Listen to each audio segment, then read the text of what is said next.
You're gone and I gotta stay high all the time to keep you off my mind.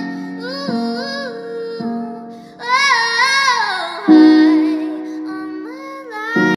Na wala nang iba, makahihigit pa. Lahat silang maganda, di lang magkakamukha. Walang papantay sa'yo, tunay kagandahan mo.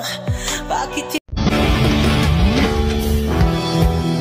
tagal kong pinag-isipan, tama ba ang landas na aking tinatak? Ang daya mo. Pagkatapos mo akong sanayin na lagi kang kausap, bigla ka na nang mawawala.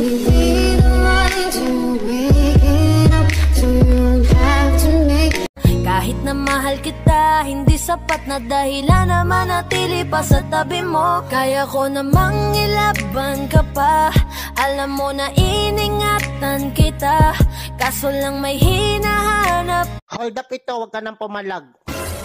Ako? Oo, dalawa lang naman tayo dito eh, bobo. Mamili ka, pera o buhay mo. Wala bang ibang choices yan? Ano to, exam, multiple choices? Ay, sarap sa kalin. Yung buhay ko, binigay ko na sa asawa ko. Yung pera ko, kinuha na rin niya. Hold upper ka ba o nang-aasar? Wala ganun? Hindi ka binibigyan ng pera? Nang-aasar ka yata eh. O sorry na, hindi ko naman alam eh. Pagod ako, galing ako overtime oh. Pag sahod ko, wala naman ako nakukuha. Tapos, wala ganun, kahit pamasahe. Ha? Pag mag-hold up ka, huwag ka na mag-asar.